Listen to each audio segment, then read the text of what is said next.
வணக்கம் மக்களே. நம்ம சேனலில் தொடர்ந்து ரிவ்யூஸ் தாங்க பார்த்துக்கிட்டு இருக்கோம். அந்த வகையில் இப்போ நம்ம எதை பற்றின ரிவ்யூ பார்க்க போகிறோம் அப்படின்னா, நம்ம கார்த்தி கதையில் மார்ச் 26 என்ன நடக்க போகுது அப்படிங்கிறத பற்றி தாங்க இந்த வீடியோவில் பார்க்க போகிறோம்.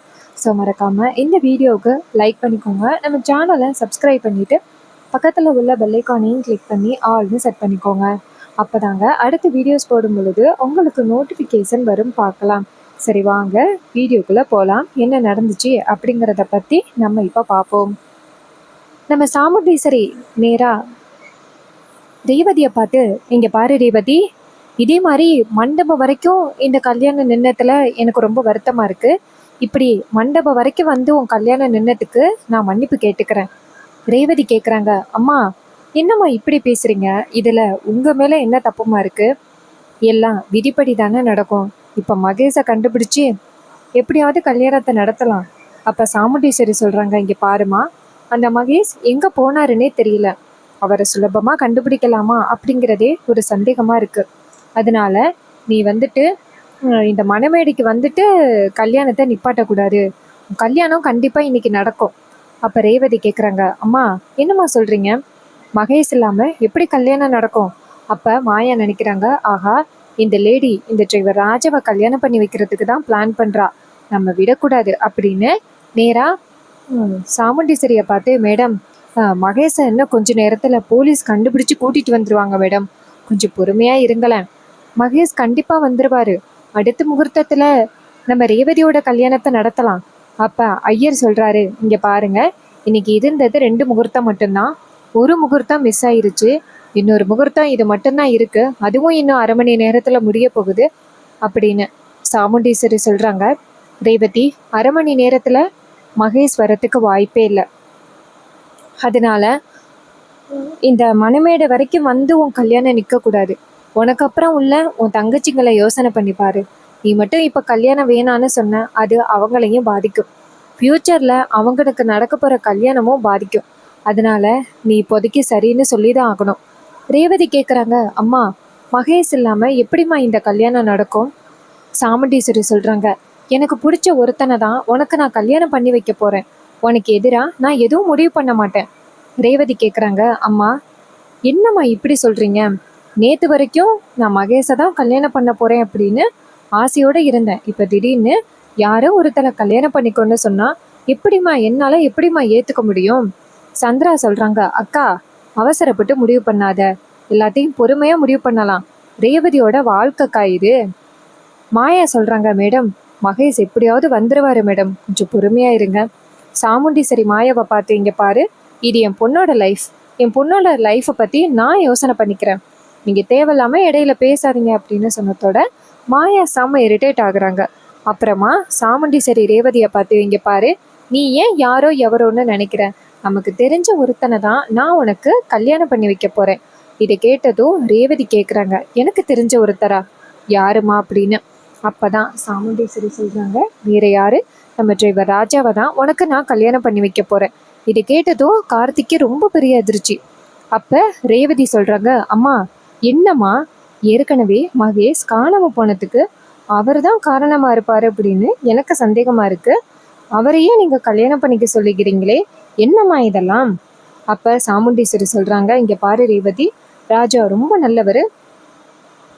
அவர் இது வரைக்கும் நம்ம குடும்பத்துக்கு என்னெல்லாம் பண்ணியிருக்காரு அப்படிங்கிறது உனக்கு தெரியும்ல. அதனால நீ அவரை கல்யாணம் பண்ணிக்கோ, வாழ்க்கை நல்லா இருக்கும். இன்னொரு பக்கம் சாமுண்டீஸ்வரி அப்படி சொன்னதை கேட்டுட்டு பரமேஸ்வரிக்கு ரொம்ப சந்தோஷம். அருணும் ஆனந்து பேசிக்கிறாங்க, அத்தை என்ன இப்படி ஒரு ட்விஸ்ட் வச்சுருக்காங்க? பரமேஸ்வரி சொல்கிறாங்க, ஆகா சாமுண்டீஸ்வரி அப்போ ராஜாவை தான் நம்ம ரேவதிக்கு கல்யாணம் பண்ணி வைக்கணும்னு முடிவு பண்ணியிருப்பாளோ? நம்ம தான் தேவையில்லாமல் போய் சாமுண்டீஸ்வரியை பிரச்சனை பண்ணிக்கிட்டே இருந்தோமோ அப்படின்னு பரமேஸ்வரி நினைக்கிறாங்க. அப்போ தான் மயில்வாகனம் சொல்கிறாரு, பாட்டி அத்தை சரியான ஆளு தான், சூப்பரான ஒரு பிளான் தான் போட்டிருக்காங்க. நம்ம தான் இது தெரியாமல் அத்தையை முட்டாள்னு நினச்சிட்டு இருந்திருக்கிறோம். அப்போ சாமுண்டீஸ்வரி நேராக ரேவதியை பார்த்து, இங்கே பாரு ரேவதி, நீ யாரோ எவரோ அப்படின்னு நீ நினைக்க வேண்டாம். டிரைவர் ராஜாவை பற்றி உனக்கு நல்லாவே தெரியும். அவரை நீ கல்யாணம் பண்ணிக்கோ. அப்போ ரேவதி சொல்கிறாங்க, அம்மா அவர் எப்படிப்பட்ட கேடி அப்படிங்கிறது உனக்கு தெரியாதுமா. சாமுண்டீஸ்வரி ரேவதியை பார்த்து, இங்கே வா, நான் உன்கிட்ட கொஞ்சம் தனியா பேசணும் அப்படின்ட்டு ரேவதியை ரூமுக்கு கூட்டிட்டு போறாங்க. மயில் வாகனம் நேரா கார்த்திகிட்ட போயிட்டு, மாப்பிள்ள, கடைசியில நாங்க நினைச்சது எல்லாமே நடக்க போகுது. உங்களுக்கும் ரேவதிக்கும் கல்யாணம் நடந்துருச்சுன்னா அதுக்கப்புறம் இதை விட பெரிய சந்தோஷம் இங்க எல்லாருக்குமே எதுவுமே கிடையாது. இந்த கல்யாணம் நல்லபடியா முடியணும் மாப்பிள்ள அப்படின்னு கார்த்தி சொல்றாரு. மாமா, என்ன மாமா, நான் அத்தை வந்ததோட இந்த கல்யாணத்துல விருப்பம் இல்லை அப்படின்னு தான் சொல்ல போறேன். உங்க இஷ்டத்துக்கு என்னால இப்படி சொல்ல முடியாது. உங்களுக்கே தெரியும் எனக்கு ஏற்கனவே கல்யாணம் ஆகிட்டு அப்படின்னு மயில்வாகனம் சொல்றாரு. இங்க பாருப்பா கார்த்தி மாப்பிள்ள, இத பத்தி சொல்லாதீங்க. நீங்க ரேவதியோட வாழ்க்கையை மட்டும் பாக்குறீங்க. ஆனா அதுக்கப்புறம் எனக்கு 2 பொண்ணுங்க இருக்காங்க. அவங்களோட லைஃப் என்ன ஆகுறது, அதை பத்தி யோசனை பண்ணி பாருங்களேன்.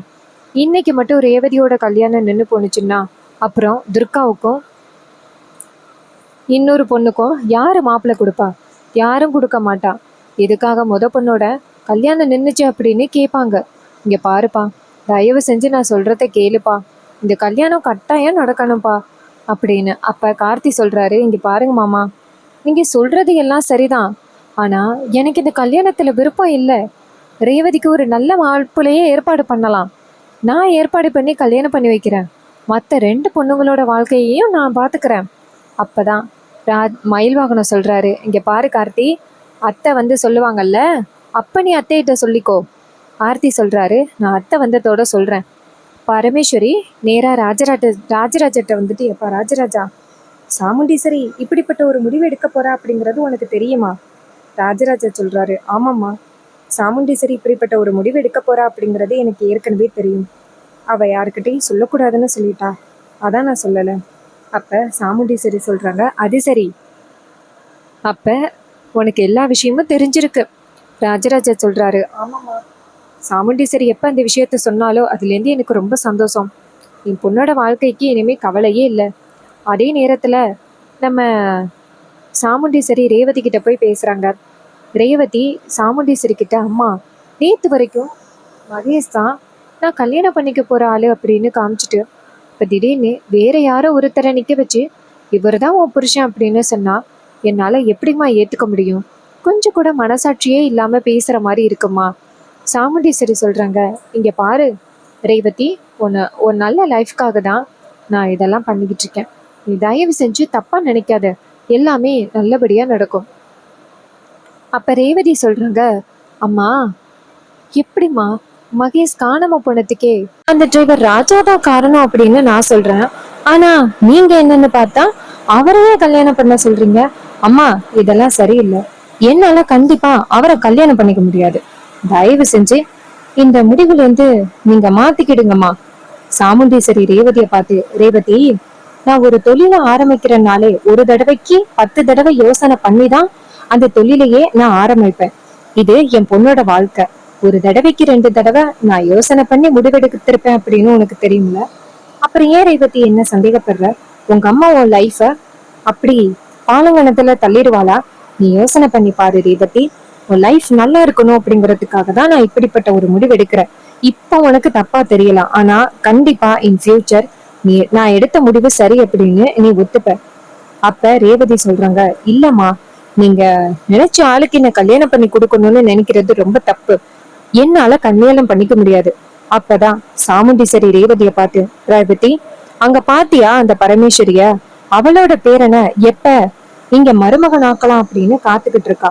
அந்த சிவனாண்டி இந்த கல்யாணத்தை நிப்பாட்டி எப்படி என்ன அவமானப்படுத்துறது அப்படிங்கிறதுக்காக காத்துக்கிட்டு இருக்கான். இவங்க 2 பேருக்குள்ள நான் எப்படியாவது கௌரவத்தோட உன் கல்யாணத்தை முடிச்சு நான் வீட்டுக்கு போகணும். நீ என் மானத்தை காப்பாத்துவ அப்படிங்கிற நம்பிக்கையில தான் நான் உன்கிட்ட சொல்றேன். என் பொண்ணு என் பேச்ச மீற மாட்டா அப்படிங்கிற நம்பிக்கையில தான் சொல்றேன். நீ யோசனை பண்ணி முடிவு எடுத்துட்டு வா அப்படின்னு சொல்லிட்டு சாமுண்டீஸ்வரி வெளியில வராங்க.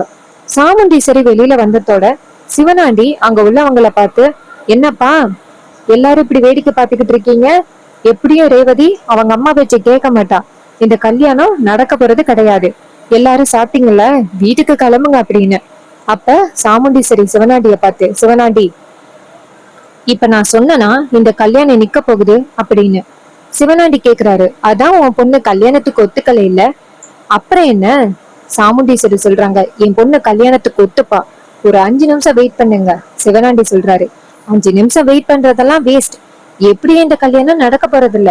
சாமுண்டீஸ்வரி சொல்றாங்க, சிவனாண்டி, நீ இந்த கல்யாணத்துக்கு வரணும் அப்படின்னு நான் ஒண்ணு விருப்பப்பட்டு கேட்கல. சிவனாண்டி சொல்றாரு, என்ன சாமுண்டீஸ்வரி, பத்திரிக்கை வச்சு வயிறார சாப்பிட்டுட்டு போன்னு சொன்ன. அப்ப இங்க சாப்பிடறதுக்காக மட்டும்தான் எல்லாரையும் கூப்பிட்டுருக்கல, கல்யாணம் நடக்க போறது இல்ல இல்ல. அப்ப சாமுண்டீஸ்வரி நேரா சிவனாண்டிய பார்த்து, வாயை மூடிட்டு கொஞ்ச நேரம் இரு அப்படின்னு. இன்னொரு பக்கம் சந்திர நேரா சிவனாண்டிய பார்த்து, கொஞ்சம் அமைதியா இருங்க, எப்படியும் இந்த கல்யாணம் நடக்காது அப்படின்னு சொல்றாங்க. மாயா நேரா சாமுண்டீஸ்வரி கிட்ட போயிட்டு, மேடம், என்ன மேடம், இது நாள் வரைக்கும் மகேஷதான் ரேவதிக்கு கல்யாணம் பண்ணி வைக்க போறேன்னு சொல்லிட்டு திடீர்னு டிரைவர் ராஜாவை தான் கல்யாணம் பண்ணி வைக்க போறேன்னு சொல்றது அநியாயம் மேடம். மகேஷ் வந்துருவாரு, கொஞ்சம் பொறுமையா இருங்க மேடம். சாமுண்டீஸ்வரி மாயாவை பார்த்து ரகசியமா, ஏய், நீ எப்படிப்பட்ட கேடி அப்படிங்கறது எனக்கு தெரியும், மரியாதையா அந்த இடத்த விட்டு போயிரு, அதுதான் உனக்கு நல்லது. இதை கேட்டதும் ரொம்ப அதிர்ச்சி ஆகுறாங்க மாயா. அப்படியே நைஸா ஓரமா போய் நின்னுக்கிறாங்க. சந்திரா கேக்குறாங்க, மாயா என்னாச்சு? சாமுண்டீஸ்வரி என்ன சொன்னா? மாயா சொல்றாங்க, அந்த சாமுண்டீஸ்வரிக்கு நான் எப்படிப்பட்டவ அப்படிங்கறது நல்லாவே தெரியும், அதனால ஓரமா போய் உட்காரு அப்படின்னு விரட்டி விட்டாங்க. நான் மட்டும் இப்ப ஏதாவது பேசினா அவ்வளவுதான், நான் காலி. அப்படியே அத்தனை பேருக்கு முன்னாடி நான் எப்படிப்பட்டவ அப்படிங்கறத சொல்லிடுவாங்க. அதனால இப்போதைக்கு நான் அமைதியா இருக்கிறதுதான் நல்லது. இது கேட்டதும் சந்திரா சொல்றாங்க, சரி அமைதியாவே இரு, எப்படியோ ரேவதி இந்த கல்யாணத்துக்கு ஒத்துக்க மாட்டா, அதனால நீ எதுக்கும் கவலைப்படாத. இது கேட்டதும் மாயாவும், ஆமா, ரேவதி இப்ப நம்ம பிடியில தானே இருக்கா அப்படின்னு பேசிக்கிறாங்க. அப்புறமா ரேவதி ரூம்ல இருக்க பொழுது நம்ம ராஜராஜா இருக்கார்ல, அவரே நேரா சாமுண்டீஸ்வரி கிட்ட போயிட்டு, சாமுண்டீஸ்வரி, ரேவதி என்னமா சொன்னா? சாமுண்டீஸ்வரி சொல்றாங்க, ரேவதிக்கு இந்த கல்யாணத்துல விருப்பம் இல்லைன்னு சொல்றா, ஆனா என் கௌரவத்தை கண்டிப்பா விடமாட்டான்னு எனக்கு நம்பிக்கை இருக்கு, அவ கண்டிப்பா இந்த கல்யாணத்துக்கு ஒத்துப்பாங்க. அப்ப ராஜராஜா சொல்றாரு, சரிம்மா, நான் போய் பேசி பார்க்கவா? சாமுண்டீஸ்வரி சொல்றாங்க, சரிங்க அப்படின்னு. ராஜராஜா நேரா ரேவதிய போய் பாக்குறாரு. ரேவதி நேரா அவங்க அப்பாவை பார்த்து, அப்பா, என்னப்பா, நீங்க என்ன சமாதானப்படுத்துறதுக்காக வந்திருக்கீங்களா? உங்களுக்கு அப்பையில இருந்தே அந்த டிரைவர் ராஜாவை பிடிக்கும் அப்படிங்கறது எனக்கு தெரியும், அதனால நீங்க சொல்றதுக்காக அந்த டிரைவர் ராஜாவை கல்யாணம் பண்ணிக்க மாட்டேன். அப்பதான் ராஜராஜா கேக்குறாரு, அம்மாடி, இந்த குடும்பம் ஒண்ணு சேரணும் அப்படின்னு உனக்கு ஆசை இருக்கா? ரேவதி கேக்குறாங்க, அப்பா, எந்த குடும்பம்ப்பா? அவரு சொல்றாரு, இங்க பாருமா, நானும் எங்க அம்மா அப்பா கூட சேரணும்னு உனக்கு ஆசை இருக்கா இல்லையாம்மா? ரேவதி சொல்றாங்க, அப்பா, அதுக்காக தானப்பா நான் அம்மா கிட்ட இந்த கல்யாணத்தையே ஒத்துக்கிட்டேன், அப்படி இல்லைன்னா நான் இந்த கல்யாணத்துக்கே ஒத்துருக்க மாட்டேனேப்பா. அப்ப ராஜராஜா சொல்றாரு, அப்பனா இந்த கல்யாணத்துக்கு நீ ஒத்துக்கோ. ரேவதி கேக்குறாங்க, அப்பா, திடீர்னு டிரைவரை கல்யாணம் பண்ணிக்க சொன்னா என்னால எப்படிப்பா கல்யாணம் பண்ணிக்க முடியும்? என்னால முடியாது. அப்பதான் ராஜராஜா சொல்றாரு, இங்க பாரு, நீ கல்யாணம் பண்ணிக்க போறது வேற யாரையும் கிடையாது, உன்னோட அத்தை மகன் கார்த்தியை தான் கல்யாணம் பண்ணிக்க போற. ரேவதி கேக்குறாங்க, எப்படிமா? அதான், எப்படிப்பா? அதான் அம்மா ஒத்துக்கலையே, பாட்டியோட பேரனை கல்யாணம் பண்ணிக்க சொல்லி. இந்த என் மகேஷ மட்டும் நிச்சயம் பண்ணாம இருந்திருந்தா நான் இந்நேரம் பாட்டியோட பேரனை தான் கல்யாணம் பண்ணிருப்பேன். பாத்தீங்களா, அத்தனை பேருக்கு முன்னாடி வயசு வித்தியாசம் பார்க்காம பாட்டி அம்மாவோட கால்ல விழுகுறாங்க. அதை பார்த்ததோட என் மனசு ரொம்ப துடிச்சு போயிட்டு தெரியுமா? பேசாப்ல பாட்டியோட பேரனையே நான் கல்யாணம் பண்ணிருக்கலாம், நான் ரொம்ப பெரிய தப்பு பண்ணிட்டேன். ராஜராஜா சொல்றாரு, அம்மாடி, இப்ப கூட உனக்கு வாய்ப்பு வந்திருக்குமா, நீ மட்டும் சரின்னு சொன்னீங்கன்னா இந்த குடும்பமே ஒண்ணு சேர்ந்துரும். நீ நினைச்ச மாதிரி அந்த டிரைவர் ராஜா இருக்காருல்ல, அவரு ஒன்னும் டிரைவர் ராஜா கிடையாது, அவருதான் என் தங்கச்சி பையன் கார்த்திக், அபிராமியோட தங்கச்சி. அபிராமி தங்கச்சி இருக்கால்ல, அவளோட பையன் கார்த்திக். அவன் சாதாரண ஆள் கிடையுமா, பயங்கரமான கோடீஸ்வரன். அவன் எதுக்காக தெரியுமா இங்க வந்திருக்கான்? இந்த குடும்பத்தை ஒண்ணு சேர்க்கறதுக்காக தாமா இங்க வந்திருக்கான். இது கேட்டதும் நம்ம ரேவதிக்கு ரொம்ப ஷாக்கு. அப்பா, என்னப்பா சொல்றீங்க? அப்ப ராஜராஜா சொல்றாரு, ஆமாமா, நான் கூட ஆரம்பத்துல அந்த தம்பிய ரொம்ப தப்பா நினைச்சிட்டேன், ஆனா அவரு ரொம்ப நல்லவருமா. என் தங்கச்சி பையனை நீ கல்யாணம் பண்றதுக்கு நீ ரொம்ப கொடுத்து வச்சிருக்கணும். நீ இப்ப சரின்னா கூட இந்த கல்யாணம் நடக்கும். நீ பாருமா, நம்ம குடும்பமும் ஒண்ணு சேரும். இந்த வீட்டுல வேலைக்காரனா அவன் வேலை பார்த்துக்கிட்டு இருக்கான், அவனா அந்த மகேஷ கடத்தி இருக்க போறான். இங்க பாருமா, இதெல்லாம் உனக்கு முன்னாடி நடக்கிற சூழ்ச்சி, அதனால இந்த சூழ்ச்சியும் நம்பாம நீ தயவு செஞ்சு இந்த கல்யாணத்துக்கு ஒத்துக்கோ, எல்லாத்தையும் நான் பாத்துக்கிறேன். இதை கேட்டதும் நம்ம சாமுண்டீஸ்வரி இருக்காங்கல்ல, இன்னொரு பக்கம் காத்துக்கிட்டு இருக்காங்க. அப்ப சிவனாண்டி சொல்றாரு, அதான் ரேவதி வரலையே, முகூர்த்தத்துக்கும் நேரம் ஆயிட்டு, எல்லாரும் கிளம்புங்க. அப்ப டக்குன்னு நம்ம ராஜராஜா வந்துட்டு ரேவதிய கைய பிடிச்சு கூட்டிட்டு வராரு. இதை பார்த்ததோட சாமுண்டீஸ்வரிக்கு ரொம்ப சந்தோஷம். பார்த்தா சாமுண்டீஸ்வரி நேரா ரேவதியை பார்த்து வாமா ரேவதி அப்படின்னு சொல்லிட்டு நேரா ரேவதியை மனமேடையில உட்கார வைக்கிறாங்க. அப்புறமா கார்த்தியை கன்வின்ஸ் பண்ணணும். நம்ம சாமுண்டீஸ்வரி நேரா கார்த்தியை பார்த்து கார்த்தி அப்படின்னு சொல்ல, டிரைவர் ராஜா நீ போயிட்டு என் பொண்ணை கல்யாணம் பண்ணுவ அப்படிங்கிற நம்பிக்கையில தான் நான் இதெல்லாம் முடிவு பண்ணியிருக்கேன். அப்பதான் நம்ம கார்த்தி சொல்றாரு, மேடம் தயவு செஞ்சு சொல்றதை கேளுங்க, இது மாதிரி எனக்கு கல்யாணத்துல விருப்பம் இல்லை மேடம். சாமுண்டீஸ்வரி கேக்குறாங்க, என்னப்பா இப்படி சொல்ற? இங்க பாரு, நீ என்னோட கௌரவத்தை காப்பாத்து அப்படிங்கிற நம்பிக்கையில தான் நானே உன்கிட்ட கேட்காம இப்படி எல்லாம் ஒரு பிளான் பண்ணேன். கடைசியில நீ இப்படி சொல்லுவேன்னு நான் எதிர்பார்க்கல. இப்படி பாருப்பா, உன் கையில தான்ப்பா இருக்கு என்னோட மானம். அந்த சிவனாண்டிய பாத்தியா? நான் எப்ப அவமானப்படுவேன் அப்படின்னு காத்துக்கிட்டு இருக்கான். இங்க பாரு, நீ என் கௌரவத்தை காப்பாத்துவ அப்படிங்கிற ரொம்ப பெரிய நம்பிக்கையில இருக்கேன். சொல்லுப்பா. இது கேட்டதும் நம்ம கார்த்திக்கு வேற என்ன சொல்றதுன்னே தெரியல. கார்த்தி சொல்றாரு, சரிங்க மேடம், உங்களுக்காக இந்த கல்யாணத்துக்கு நான் ஒத்துக்கிறேன் அப்படின்னு சொன்னதோட சாமுண்டீஸ்வரி ரொம்ப சந்தோஷப்படுறாங்க. மயில் வாகனம் நேரா கார்த்திகிட்ட, இங்க பாரு வா, போயிட்டு பட்டு வெட்டி பட்டு சட்டை போட்டுட்டு வரலாம் அப்படின்னு சொல்லிட்டு நேரா கார்த்தியை கூட்டிட்டு போயிட்டு பட்டு வெட்டி பட்டு சட்டை போட்டு விட்டு கூட்டிட்டு வராங்க. இத பார்த்துட்டு சிவனாண்டிக்கு ரொம்ப ஷாக்கு. மாயா பார்த்துட்டு, ச்சே, இந்த இடத்துல மகேஷ் இருந்திருக்க வேண்டியவன், அப்படி அவன் எங்கதான் போனானே தெரியலையே. சந்திரா சொல்றாங்க, மாயா எனக்கு என்னமோ இது எல்லாமே அக்காவோட பிளான்னு தெரியுது. மாயாவும் நீயும் கெட்டவங்க அப்படின்னு சொன்னா சாமுண்டீஸ்வரி ஒரு மாப்பிள்ளைய கூட ஒழுங்கா செலக்ட் பண்ணல அப்படின்னு சொல்லுவாங்கன்னு நினைச்சேன். சாமுண்டீஸ்வரி இப்படிப்பட்ட ஒரு பிளான் பண்ணிருக்கா. இங்க பாரு மாயா, இது எல்லாமே சாமுண்டீஸ்வரி திட்டம் தான். கண்டிப்பா இந்த கல்யாணம் முடிஞ்சதோட அவன் ஒண்ணு சும்மா விட மாட்டா, அதனால நீ தப்பிச்சு போயிரு. இது கேட்டதும் மாயா சொல்றாங்க, நல்ல வேலை மேடம், இப்பயாவது சொன்னீங்களே, உங்களை கூட மன்னிச்சு விட்டுருவாங்க, ஆனா என்ன விட மாட்டாங்க, நான் இந்த இடத்த விட்டு போறேன் அப்படின்னு அந்த மாயா தப்பிச்சு அந்த இடத்துல இருந்து போறாங்க.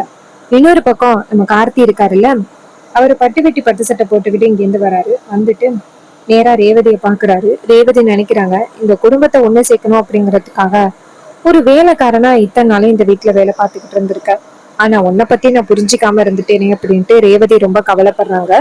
சோ இந்த எபிசோடு உங்களுக்கு பிடிச்சிருந்துச்சு அப்படின்னா இந்த வீடியோக்கு மறக்காம லைக் பண்ணிக்கோங்க. நம்ம சேனலை சப்ஸ்கிரைப் பண்ணிட்டு பக்கத்துல உள்ள பெல் ஐகானையும் கிளிக் பண்ணி ஆல்னு செட் பண்ணிக்கோங்க. அப்பதாங்க அடுத்த வீடியோஸ் போடும் பொழுது உங்களுக்கு நோட்டிபிகேஷன் தொடர்ச்சியா வரும், பார்க்கலாம். ஸோ கல்யாணம் முடிஞ்ச பிறகு சாமுண்டீஸ்வரிக்கு உண்மை தெரிய வருமா? அப்படி உண்மை தெரிய வந்த பிறகு சாமுண்டீஸ்வரி எப்படி ரியாக்ட் பண்ண போறாங்க? நம்ம கார்த்தி எப்படி இந்த குடும்பத்தை ஒண்ணு சேர்க்க போறாங்க? அதுக்காக கார்த்தி என்னெல்லாம் பண்ண போறாரு? ரேவதிக்கு உண்மை தெரிஞ்சு கார்த்தியை ஏத்துப்பாங்களா? இது எல்லாமே அப்கமிங் எபிசோடுல ரொம்பவே ட்விஸ்ட் அண்ட் டர்னா நடக்க போகுது. சரி, இதே மாதிரி இனிமே அப்டேட்ஸை நம்ம அடுத்தடுத்து பார்க்கலாம். ஸோ இந்த ப்ரெடிக்ஷன் பிடிச்சிருந்துச்சுன்னா வீடியோக்கு ஒரு லைக் பண்ணிக்கோங்க, சேனலையும் சப்ஸ்கிரைப் பண்ணிக்கோங்க. தேங்க்ஸ் ஃபார் வாட்சிங்.